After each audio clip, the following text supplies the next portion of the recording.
اگر کوئی نبی آئے تھے تو ان کا نام کیا تھا اور وہ کون سے دور میں آئے تھے؟ پیارے دوستو، سب سے پہلے تو ہم آپ کو یہ بتاتے چلیں کہ آپ میں سے جتنے بھی لوگوں کے دماغ میں اکثر یہ سوال آتا رہتا ہے اور ان کو پریشان کرتا رہتا ہے، تو ان سبھی کو یہ جان کر حیرانی ہوگی کہ ہماری دنیا کے سب سے پہلے جو پیغمبر تھے، جو پیغمبر ہونے کے ساتھ ساتھ دنیا کے سب سے پہلے انسان بھی تھے، کہ جن کو ہم لوگ آدم علیہ السلام کے نام سے جانتے ہیں، وہ دراصل خود ہندوستان کی سرزمین پر ہی اتارے گئے تھے۔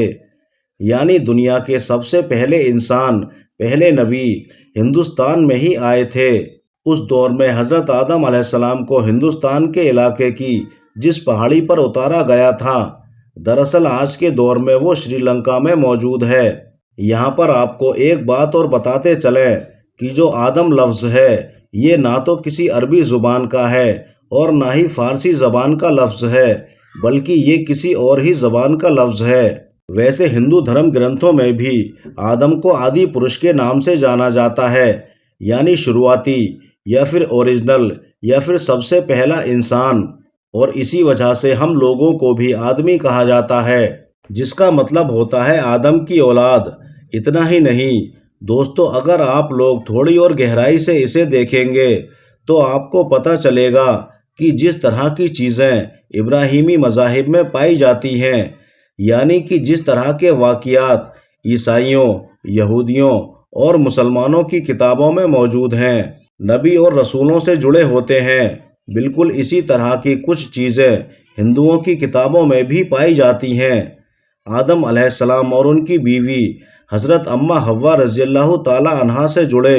جو واقعات ہم پڑھتے سنتے آئے ہیں، بالکل اسی طرح کا واقعہ ہندوؤں کی کتاب میں بھی موجود ہے، مگر ہاں ان لوگوں کے یہاں ان دونوں کے نام کو الگ الگ ناموں سے جانا جاتا ہے، وہ بھی صرف بھاشا کی وجہ سے،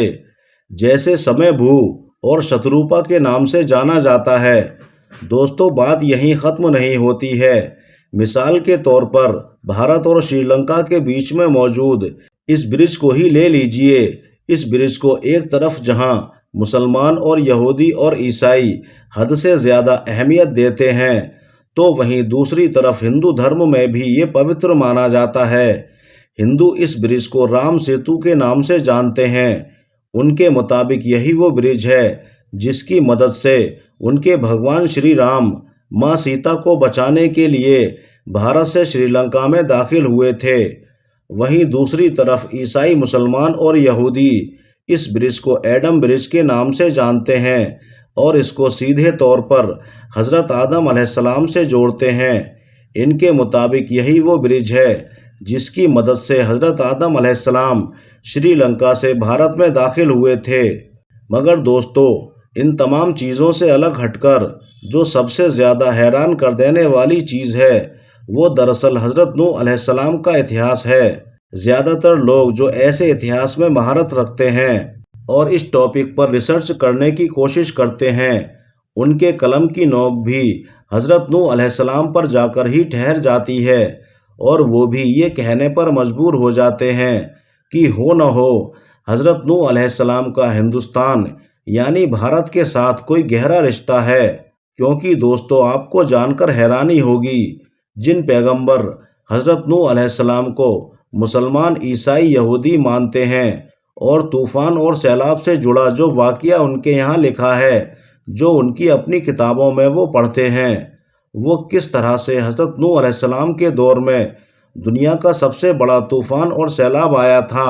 اس طوفان اور سیلاب میں دنیا کا ایک بہت بڑا علاقہ غرق ہو گیا تھا، مگر اس طوفان کے آنے سے پہلے ہی اللہ تعالیٰ کی طرف سے حضرت نوح علیہ السلام کو بتا دیا گیا تھا، نہ صرف بتایا گیا تھا بلکہ ایک کشتی بنانے کا حکم بھی دیا گیا تھا، جس کشتی پر بیٹھنے والے لوگ اس خطرناک سیلاب سے بچ گئے تھے۔ بالکل اسی طرح کا واقعہ ہندوؤں کی کتابوں میں بھی پایا جاتا ہے، مگر ہندوؤں کی پوتر کتابوں میں اس کیریکٹر کو نوح نہیں بلکہ منو مہاراج کہہ کر پکارا جاتا ہے، یعنی بڑے سیلاب والا منو۔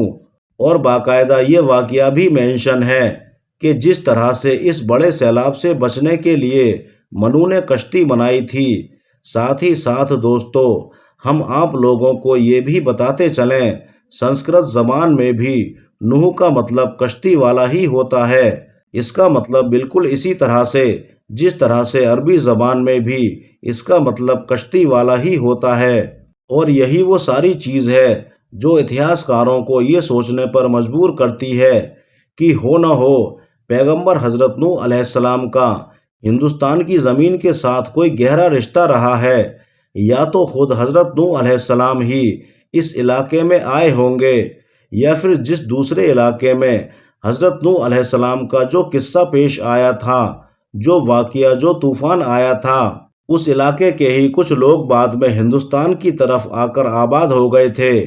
فی الحال دوستو، سچائی کیا ہے یہ ہم میں سے کوئی نہیں جانتا۔ ہم تو صرف واقعوں کی مدد سے، اتہاس کی مدد سے، کتابوں کی مدد سے ہی اندازہ لگا سکتے ہیں۔ اس کے علاوہ قرآن پاک میں ایک نبی کا اور نام آتا ہے جن کا نام ہے ذوالکفل۔ ان کے بارے میں قرآن اور حدیث میں کوئی زیادہ تفصیلات نہیں دی گئی ہیں۔ بہت سارے عالموں کا ماننا ہے کہ ذوالکفل سے مراد گوتم بدھ ہیں، یعنی مہاتما بدھ ہیں، کیونکہ مہاتما بدھ کا جنم کپل وستو نام کی جگہ پر ہوا تھا، اسی لیے اس کپل وستو کو عربی میں ذوالکفل کے نام سے پکارا گیا ہے۔ واللہ عالم۔ تو دوستو، آج کی ویڈیو میں بس اتنا ہی۔ انشاءاللہ ملیں گے اگلی ویڈیو میں، تب تک کے لیے اللہ حافظ۔